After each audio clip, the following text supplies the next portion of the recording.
Hey guys, my name is Andrew Cipriano. You might not know me, but I had made a video about being a mental health technician about a year and a half, 2 years ago. And one of the people that saw that video asked if I could make a video about the pros and the cons of the job.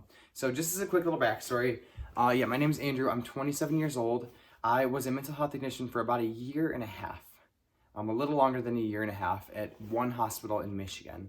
Um, so I worked full time. I did the adult men's unit for the first 6 months I worked there, and then I did the women's adult unit for the other year.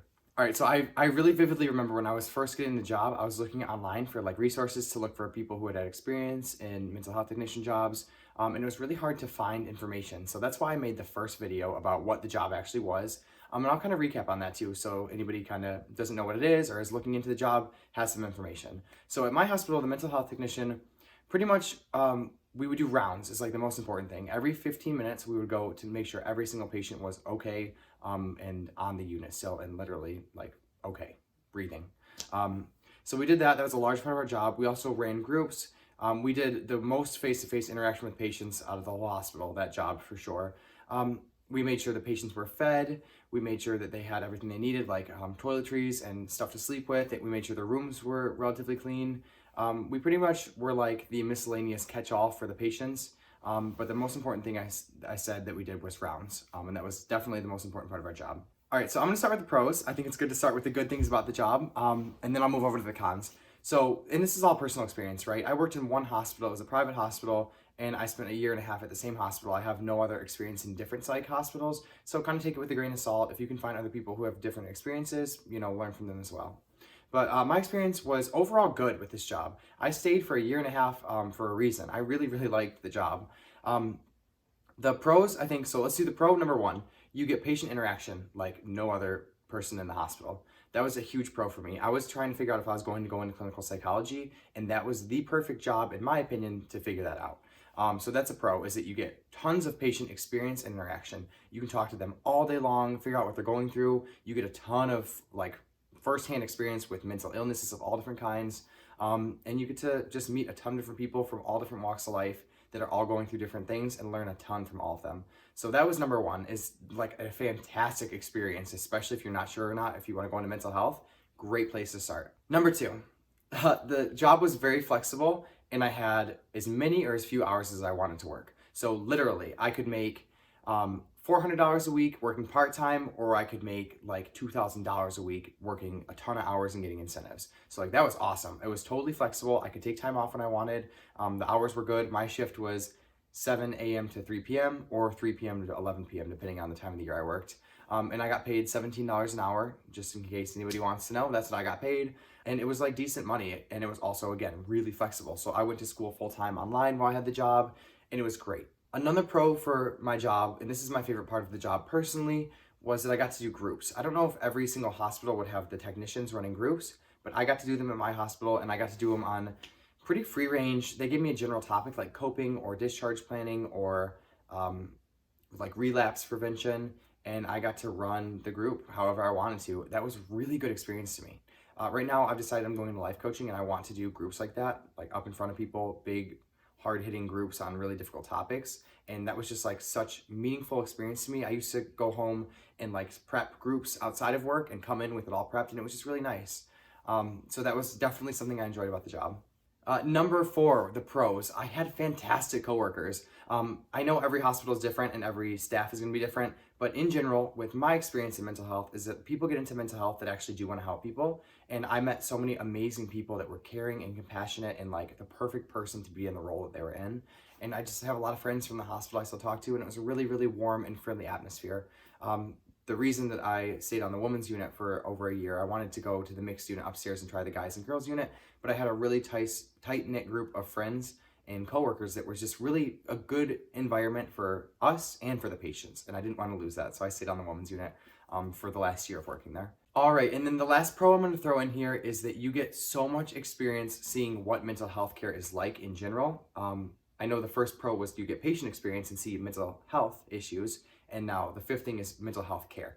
So I learned so much about mental health care. I learned about what the difference between a social worker and a rec therapist and a psych nurse and a psychiatrist and a clinical psychologist. I learned about all the different things that they do in hospitals. I learned how the hospitals functioned. I learned about outpatient care and normal therapy, and just how Medicaid works a little bit, and how medications work and what medications are prescribed. Like, I learned so much about mental health, the mental health care field in general, that I feel very, very well versed in like hospital lingo. And I just feel like I've learned so much about clinical psychology in that setting. It was a really amazing learning experience. It really was. All right, so those are my pros. I probably could think of more, but those are the big ones that come to mind, and that's what I'm gonna leave it at. So the cons. And again, I want you to take this video with a grain of salt. This is my personal experience, so please don't like be discouraged from taking on this job, or be discouraged from getting help because of this video, because that's not what this is. But somebody asked me to make the video, so I'm going to. So the cons for me, the big one was medication. So in my experience at my hospital, pretty much every patient got medication of some kind, and that was the major part of treatment. The groups were pretty limited. Even the ones that I ran, they were good, but they weren't really, really that helpful in my opinion.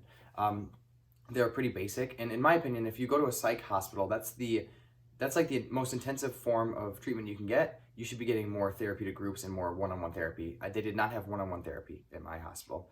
So that's another con for my hospital, no one-on-one therapy. The reason being is that psych hospitals are supposed to be the first step of intensive treatment. So you're not really supposed to get 1 to 10 cured in a psych hospital. It's just step 1, right? You're getting medically stabilized. That's what it is. And unfortunately, the main way they do that is with medication. I'm not anti-medication by any means, but I think that sometimes just giving patients medication or just telling them that that's how they're going to get better is a disservice to the patients. So that's my personal opinion. And then I kind of touched on the second con is no one-on-one therapy. I understand that it's probably not ethical to start therapy and then the patients get discharged and you can't continue it, but I think it would have been very helpful for some. There was no therapist, ironically, except for the recreational therapist, but they don't do like one-on-one talk therapy. They were in my hospital doing groups and doing like coping skills and stuff like that, but it wasn't one-on-one.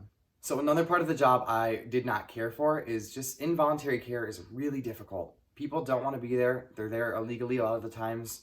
They're there against their will, but legally a lot of the times, and they're just not having it. So people are angry a lot, understandably. There's a lot of emotions, and it's the negative energy and the aggressive energy that I didn't like, and that happens a lot because when you restrain someone against their will, understandably, they're going to get upset. So this leads me to the next point, management. When staff had to go hands-on with patients, that wasn't really therapeutic for anyone. It was always a last resort, and we always did it safely, but I didn't like that part of my job. It was really intense. Your adrenaline would be pumping. You were like, my dogs are barking, sorry. You possibly were gonna get swung at. Like, I never got hurt, thankfully. We had a good team, but it just wasn't fun.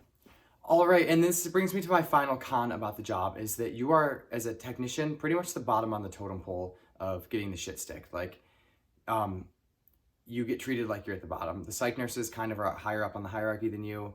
The doctors really don't listen to anything you have to say. It's ironic because you spend the most time with patients, but you're treated the least serious in terms of like knowing the patients and knowing what's good for them. So I understand that comes without being licensed, without having all the experience the doctors have, but that did suck at the job. That really did, because you do spend the most time with the patients. And after you are in that setting for a while, you start to see things and understand that maybe the doctors would see as well. You know, you get that experience to where you should be taken more seriously, in my opinion, but you know, you are the bottom man or woman on the totem pole, so just be expecting that. You know, it's a good starter job in mental health, but I wouldn't recommend that anybody stays in that job for more than a couple of years, because if you want to get into mental health, you can make bigger waves in different areas, in my opinion. There were technicians at my hospital that were there for like 10, 15 years or 20 years, and they were great at what they did, and maybe that's where they wanted to stay, but that's just, most people that go into mental health and they want to go to college and get a degree don't see themselves in that position forever. So I quit because I felt that I was stagnating. I was there, again, a year and a half. I probably could have learned more every day, but it would have been small incremental learns to become a master in that position, and that's not what my goal was. So I got exactly what I needed out of that job, a ton of experience. I really enjoyed it. I think I did make a really big difference in a lot of people's lives, and that was so meaningful to me. Like, that's why I got into this field. So if you're considering the job, know that it's a hard job. It really is a hard job. It's going to be kind of hard not to take stuff home with you. You're going to see some stuff that might traumatize you. You're going to meet a lot of people who have really, really sad lives, and you're going to want to like be there for them, you know, and it's going to be hard to watch them get discharged and not know what happens. You're going to watch a lot of people come in that are really awesome people going through really rough times. So emotionally, you have to be very mature, and you have to be sure to take care of yourself physically and emotionally so that you can perform at your best at that job and make sure that you're treating yourself well so that you can go and treat the patients well, right?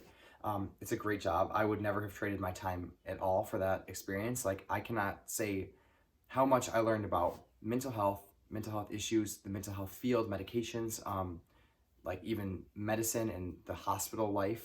So it was a fantastic job. I highly recommend that if you're considering getting into mental health, this is a great place to start. I couldn't think of a better job to start. And you don't need a 4-year degree to do it. So it's a perfect place to get in while you're getting your degree and just make sure you want to be in that field. All right, guys, so I had to come back really fast and throw this section in. It's the same day I recorded the video, but a little bit later. So the one last con I want to add in my hospital, and I've heard this is similar in a lot of other hospitals, mandations. So you can be literally mandated, legally mandated to work an additional shift past the one you've already worked if they don't have staff to cover. I was working during COVID and the tail end of COVID, so we always needed staff.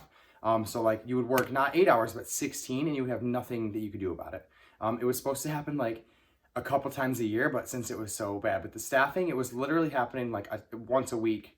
Some people were getting mandated more than one time a week. So literally 8 to 16 hour shifts. That was not cool. That's not normal to get mandated that much, but that was definitely a con of the job. Although it was flexible, you always were concerned. I mean, it became like, I used to make a joke, it's like the Gestapo's coming after you because you genuinely would kind of run and hide away from the managers. It was that bad at a certain point. So that was a con of the job, but everything else was pretty good. So just had to add that in. Okay, so just to wrap up, there's obviously pros and cons of every job, but this one is one that I think the pros outweigh the cons, in my opinion, as long as you're not planning on staying there forever. If anybody's interested, this is what I wrote about my time at the hospital. It's called the Psych Hospital Survival Guide. It is 110 pages, and you can look it up in my link in my bio, but it's literally everything you need to know about psych hospitals. If you're considering getting into mental health or you're considering being a psych technician, this book will help you so much learn about everything before you actually go and get the job. So this would be like a really valuable resource for you if you have anyone in the family with mental health issues and that they've considered going inpatient, or if you just want to know what modern day psych hospitals are like, this is it. There's no personal stories. I didn't want to do any of that. That wasn't appropriate to me, but it's like everything about psych hospitals: admission, discharge, belongings, different types of mental health care, your schedule, like I put a mock schedule in here, management, stigma, coping, psychiatric medications, patient rights. Like, it's fantastic. So if you want to check it out, thank you. Like this video, leave a comment below on what you thought, and you guys have a fantastic